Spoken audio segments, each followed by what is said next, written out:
우리 삶과 밀접하게 연관되어 있는 미술. 어떻게 하면 미술관이 우리 사회에 더 나은 역할을 할 수 있을까에 대해 늘 고민하고 계신 분입니다.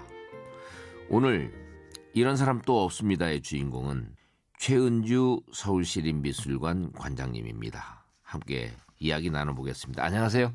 안녕하세요. 네, 요즘 바쁘시죠? 호퍼전 때문에. 많이 바빴습니다. 네, 청취자 여러분께 자기소개 좀 부탁드립니다. 네, 저는 지금 서울시립미술관 관장으로 일하고 있는 최은주라고 합니다. 네, 간단하게 소개하셨는데 네, 올해 부임하셨죠? 네, 3월에 부임했어요. 네, 그리고 1990년대 초반부터 국립현대미술관에서 20년 넘게 계셨더라고요. 계속 이쪽 일을 하고 계신데 이 서양화를 전공하셨다 그러더라고요. 네, 그림 그렸습니다. 네, 지금도 그리고 계시죠? 못 그려요. 일이 바쁘시군요. 네, 네. 네, 전시 기획하고 그러는 게 그림 그리는 일하고 비슷해요. 네. 그러니까 기획도 그림이죠. 설계고. 그렇죠. 네. 이렇게 빈 캔버스 놓고 네. 첫 이제 구상 네. 하고 그다음에 구체화시키고 완성시킬 때까지 과정 비슷하다고 생각을 해요. 네. 근데 서양학과를 들어가실 때가 궁금해요. 어떻게 해서 들어가셨어요? 열심히 그림 그렸어요. 저기 제가 이제 80년대 초반 학번인데요. 네. 그때도 그림 그리는 학생들, 네. 청소년들은 사실은 서양학과를 가는 게 그랬죠. 제일 큰 목표였어요. 네. 그때는 뭐 아직 사회가 이렇게 다변화 안 돼 있으니까 일단 그림 그리겠다 하면 서양학과를 가서 네. 뭐 인체도 그리고 풍경도 그리고 네. 이래가면서 자기 세계를 찾아보겠다 하는 학생들이 많았거든요. 근데 네. 아무튼 서양학과에 들어가게 됐고 그 대학교 4년 내내 열심히 그렸고요. 네. 네, 대학원 때도 그림 그리고 네. 그러다가 큐레이터가 됐습니다. 그때는 어떤 마음으로 그렇게 하셨어요? 대학 졸업하고 나서 네. 대학원을 가려고 하는데 굉장히 고민했어요. 네. 제 진로에 대해서. 정말 어렸을 때부터 그림을 그렸어요. 네. 제 기억에는 벌써 초등학교 2학년 때는 그림을 그리고 있었던 것 같아요. 네. 초등학교 2학년 때. 선생님이 계시고 네. 초등학교 4학년 이럴 때부터는 본격적으로 이제 지금은 아주 유명한 화가신데 선생님 네. 작업실에 가서 학교 끝나고서는 노상 그림을 그렸어요. 아. 그림 그리고 그랬는데 준비 잘해서 대학 갔고 졸업을 할 때가 됐는데 네. 고민을 많이 한 거예요. 뭐냐면 내가 정말 그림만 그리고 평생을 살 수 있는가? 그리고 그만한 열정이 있는가? 스스로한테 물어본 거예요. 근데 제가 이제 저를 좀 제 자신을 이렇게 좀 관찰을 해봤을 때 네. 책 보는 게 더 맞는 것 같았어요. 아. 책을 봐야겠다. 그리고 네. 한편으로는 그 생각을 하면서 좀 변명 아닌 변명을 속으로 저 혼자 하고 있었던 거예요. 뭐냐면 그림을 네. 잘 그리려면 대학원에 가서 한 2년 동안 책을 열심히 보고 공부를 열심히 해서 좋은 그림을 그려야 되겠다. 이런 생각도 하고 있었어요. 네. 그런데 그래서 대학원 전공 선택을 할 때 저희 전공 안에 서양학과 전공 안에 네. 서양화 실기 전공하고 미술이론 전공이 있었어요. 미술 이론. 네. 근데 미술이론 전공을 택한 거예요. 아.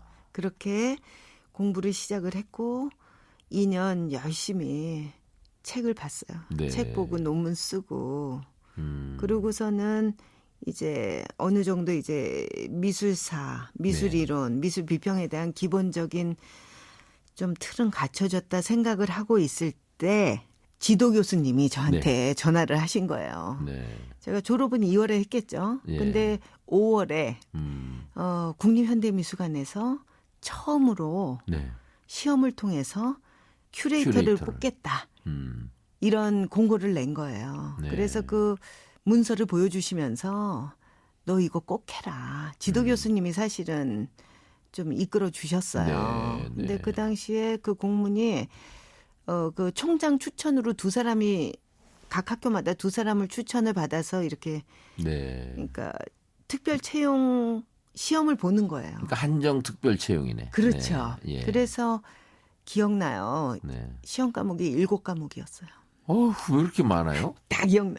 뭐냐면 네. 국어, 국어, 영어, 영어, 한국사, 한국사, 문화사, 문화사, 국민윤리. 국민윤리. 네, 네. 공무원으로 뽑는 거니까요. 네, 그래서 그렇지, 다섯 그렇지. 과목은 이제 오지선다 시험이고요. 네. 2과목은 논문 시험이에요. 네. 그래서 저 같은 경우에는 서양미술사하고 현대미술론 네. 시험을 받고 패스를 해서 그때 한 분 뽑으셨어요? 아니요. 5사람 뽑았어요. 아, 5사람 뽑았는데 3분은 그 전에 미술관에서 계약직으로 일했던 분이고 네. 2사람이 뚫고 들어갔죠. 네. 그래서 5사람이 일을 시작을 했습니다. 네. 근데 정확하게는 그 연도가 1989년. 네. 그때부터 학예사가 됐죠. 그러니까 그분들이 주로 지금 초창기 그 선구적인 큐레이터군요. 네. 여기저기 다 활동하시겠네요. 작가로 돌아가신 분도 있고요. 네. 지금 사립미술관 관장으로 일하고 있는 사람도 있고요. 네. 그다음에 미술사로 더 매진하셔서 대학 교수 되신 분들도 있어요. 예. 그 미술에 대한 관심이 그래도 예전보다는 많이 높아진 것 같아요. 근데 이게 사회 발전하고 같이 맞물려 가나요? 당연하죠. 제가 그때 큐레이터로 초창기 활동했을 때 국민소득이 1인당 10,000불이 안 됐었던 걸로 기억해요. 네. 8,000불 막 이랬어요. 근데 90년대 초반부터 제가 세계 여러 나라를 돌아다닌 거예요. 네. 전시 기획하기 위해서 뭐 영국도 가고 네. 일본도 가고 또 뭐 벨기에 이런 나라도 가보고 하는데 네. 사는 방식이 틀려요, 저희하고. 아. 근데 이제 물론 문화예술 기획자고 그림을 전공했기 때문에 그랬는지 모르지만 제 눈에 뭐가 보였냐면 이 미술 영역에서만 봐도 이 사람들은 일상생활에서 미술이 완전히 녹아있네 이런 생각을 한 거예요. 네. 근데 그때 그래서 조금 더 들여다보니 적어도 국민소득이 3만 불 넘어가는 나라는 네.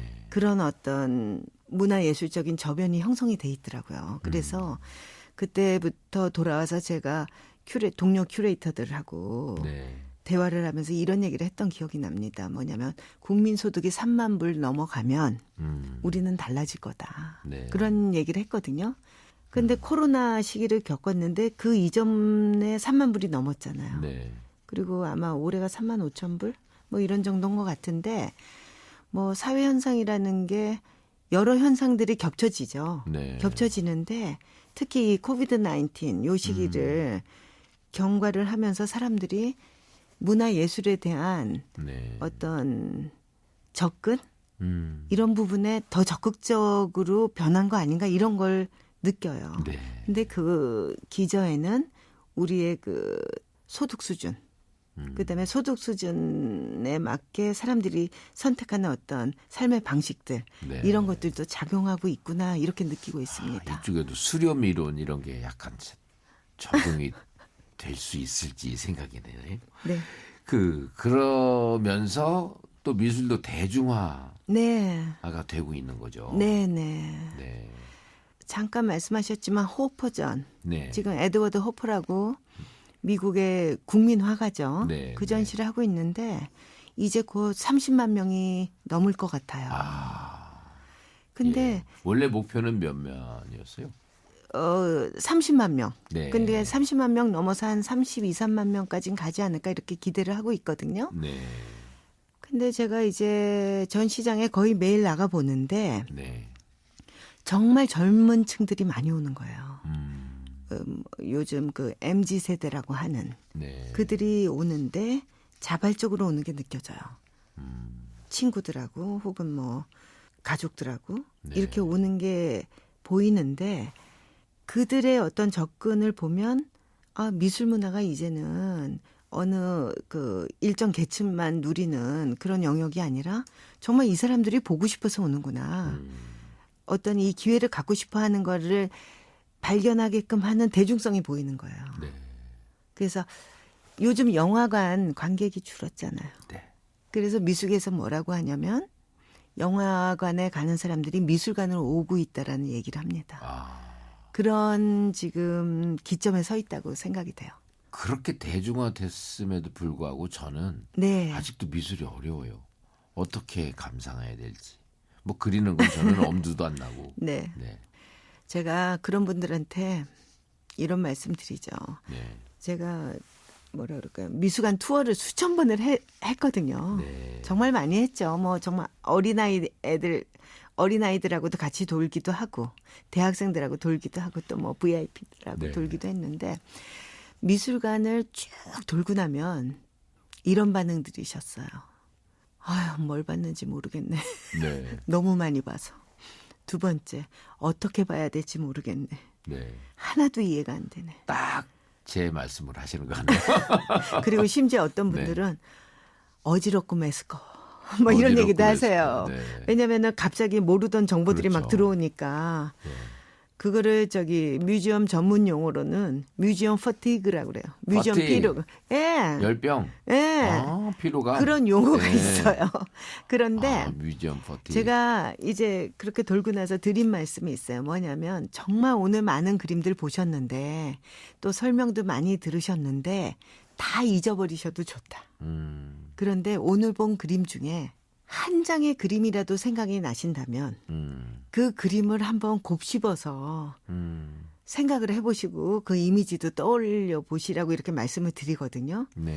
그래서 집으로 돌아가셔서 눈을 감고 생각해도 그 그림이 생각이 나고 천정을 봐도 그 그림이 생각이 나고 하면 왜 내가 이 그림에 이렇게 끌렸을까? 네. 그게 시작인 거예요. 아. 그래서 그 끌린 그림에 대해서 또 그 그림을 그린 작가에 대해서 하나씩 좀 알아가시잖아요. 네.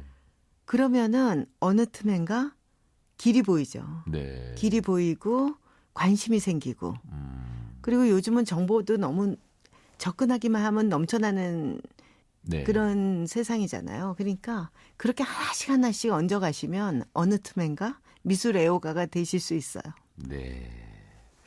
근데 그런 와중에 그 장애인, 소외계층 이런 쪽에 대한 기회 네. 이런 부분들도 하셨더라고요. 예. 구체적으로 말씀드리자면 네. 제가 직접 한 거는 아니고 제가 이제 서울시립미술관 와서 네. 이렇게 여러 기록들을 보니까 정말 다양한 활동을 하고 있어요. 뭐냐면은 일단은 작품을 이해하게 하는 해석의 문제 네. 혹은 작품에 접근하게 하는 그 접근성의 문제를 위해서 미술관이 정말 다양한 노력을 하고 있어요. 예를 들면 노우슨트라고 그러잖아요. 노우슨트. 작품을 설명해 네. 주는 안내자죠. 노우슨트를 아예 수어 노우슨트를 도입을 한다든가 혹은 시각 장애인을 위해서는 전시장에 왔을 때 직접 체험을 하게 하는 어떤 네. 촉각적인 전시를 기획을 한다든가 더 적극적인 방식은 뭐냐면 작품에 대한 해설, 전시에 대한 해설을 할 때 아예 서울시립미술관은 쉬운 설명글 쓰기를 하고 있어요. 네. 그래야만 이 미술관에 오는 분들이 저항감을 안 가지고 혹은 이렇게 격리감을 안 가지고 미술에 쉽게 접근할 수가 있잖아요. 네. 그래서 그런 다양한 노력을 하고 있고요. 네. 그리고 또 어떤 경우에는 발달 장애인들하고 이제 미술을 기반으로 하되 몸으로써 미술을 이해하기 같은 체험적인 프로그램을 제공하기도 해요. 네. 혹은 뭐 시니어 계층을 위해서는 특히 그 알츠하이머, 파킨슨씨병 앓는 분들을 위해서 뭔가 이렇게 미술을 통한 좋은 네. 자극을 줄 수 있는 시도도 하고 있거든요. 그래서 그런 프로그램들은 연중 계속 삽입되고 있다고 이해하시면 됩니다. 네. 그런데 자료를 보다가 아주 재미있는 자료를 발견을 했어요. 네. 2년 전 2년 전. 2021년 6월에 저희 미술관 분관 중에 하나인데요. 노원구에 북서울미술관이 있습니다. 북서울미술관 있죠. 예. 거기가 커뮤니티 중심 미술관이거든요. 네. 근데 거기서 너무 좋은 전시를 기획을 하더라고요. 전시 제목이 너무 흥미로웠는데 길은 너무나 길고 종이는 너무나 적어서 작아서 작아서. 이런 전시를 했어요. 길은 너무나 길고 종이는 너무나 작아서. 네. 네. 그리고 초청 작가들은 누구였냐? 바로 발달 장애인을 비롯한 아주 특수한 영역에 속한 그분들의 예술 세계. 그래서 그들을 예술가로 인정하고 큰 전시를 기획을 했거든요. 네. 근데 그 전시가 반응이 좋았습니다. 그래서 앞으로도 이제 계속 이런 일을 좀 더 활발하게 하시겠죠? 당연하죠. 왜냐하면은 이제는 미술관이라는 곳이 네. 그냥 이렇게 일방적으로 작품을 보여주고 끝나는 곳이 아니라 정말 이렇게 사람들의 삶하고 같이 가는 그런 공간이거든요. 근데 서울시립미술관이 추구하고 있는 가치, 그거를 더 좁히면 의제 중에 하나가 어떤 연결성이에요. 네. 네. YTN 라디오 이성규의 행복한 쉼표 잠시만요. 이런 사람 또 없습니다. 오늘은 최은주 서울시립미술관 관장과 함께하고 있습니다. 관장님, 네. 우리가 이때쯤 노래를 하나 들어요. 네. 네. 고민을 했는데요. 나이를 먹었는지 요즘 이렇게 운전하다가 네. 노랫말이 탁탁 귀에 들어오는 경우가 있어요. 근데 네. 그 조용필 선생님의 바람의 노래 네. 그 가사가 대단하던데요. 그 한 구절 좀 소개시켜 주시겠어요? 어떤 내용이냐면 이제는 알게 될까. 이제는 알게 될. 그러니까 이게 젊은 사람들을 위한 노래는 아니에요. 네. 어느 정도 나이를 먹어서 이렇게 세상을 살아본 사람들이 네. 느끼는 어떤 그런 감수성을 전하고 있는데요.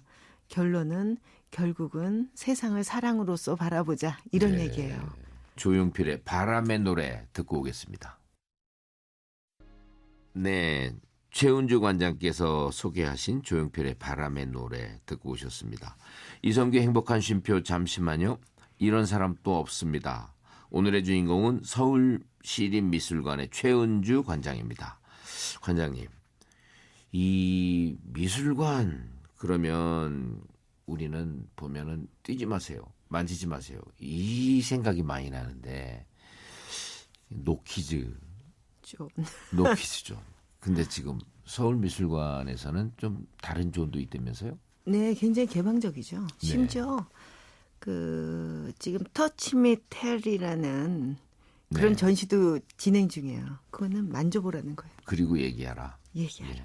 예. 그러니까 왜 이렇게 신체에 대해서 사실은 금기시하는 것들이 많잖아요. 네. 근데 적극적으로 만져보고 그거를 미술의 영역 안에서 소화해보고 아이들이 참여해서 자신의 체험을 얘기하는 그런 전시도 기획을 하고 있어요. 네. 그만큼 개방성을 갖고 있다는 거고 시도하고 있다는 거고요. 네. 그 언제쯤 그게 실현될까요?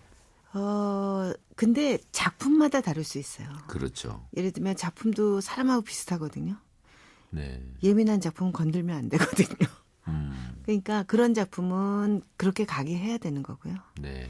하지만 서로 상호작용하게 하는 그런 어떤 영역에 속해 있는 작품들은 큐레이터들도 굉장히 적극적으로 체험할 수 있도록 만드는 경우가 많습니다. 네.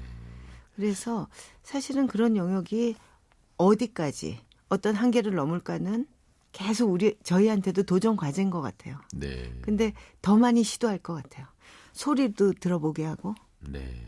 냄새도 맡아보게 하고 절대로 눈으로만 보지 않는 어떤 미술관이 되지 않을까 생각합니다. 네.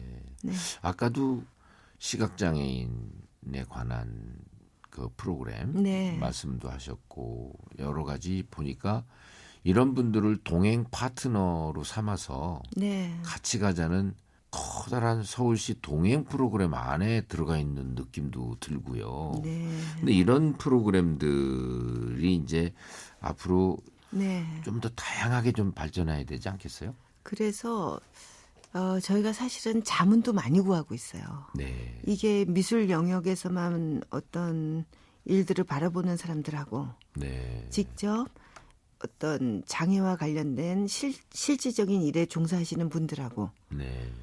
보는 차원이 다르잖아요. 그래서 저희가 적극적으로 자문도 받아가면서 어떻게 하면 이런 어떤 보이지 않는 장애들을 네. 그러니까 문화예술을 체험하게 하는 그 장애물을 얘기해요. 네. 그런 것들을 극복해 나갈까, 더 개방적으로 갈까, 더 적극적으로 갈까를 끊임없이 얘기하고 있거든요. 네. 그래서 그런 결과로 뭔가 작은 프로그램에서부터 큰 크기의 프로그램까지 네. 계속해서 제공될 수 있다고 생각을 합니다. 네. 앞으로 그 어떤 점에 가장 중점을 두고 정체성 중에서도 네. 미술관을 운영할 계획이십니까? 이 서울시립미술관 세마라고 하는 세마. 예, 이 기관을 사실은 들여다보는 시간이 있었어요. 네. 무슨 생각을 했냐면 대한민국에 굵직한 미술관들이 있거든요.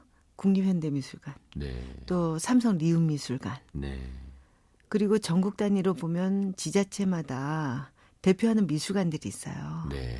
서울시립미술관, 부산시립미술관, 뭐 대전시립미술관 이렇게 쭉 있는데 그중에 서울시립미술관은 어떤 위치에 있으며 어떤 정체성을 가질 것이냐 네. 이런 고민을 하잖아요. 근데 제가 지금 집중해서 보고 있는 그런 지점은 뭐냐면 서울시립미술관은 명실상부하게 정말 세계적인 도시 서울에 단 하나뿐인 시립미술관이거든요. 현대미술을 다루는.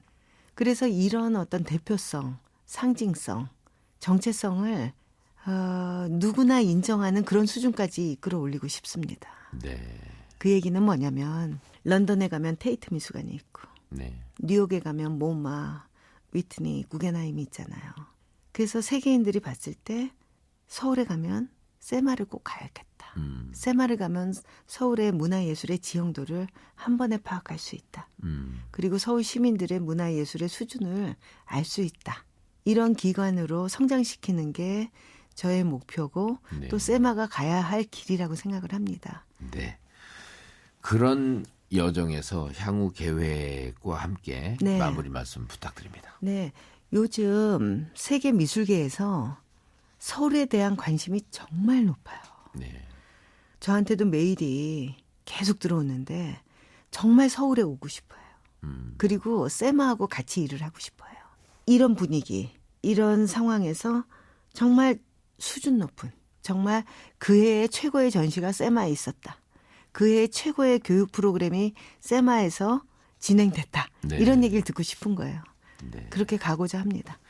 네, 이런 사람 또 없습니다. 서울시립미술관의 최은주 관장과 함께 이야기 나눠봤습니다. 최 관장님 좋은 말씀 감사합니다. 감사합니다.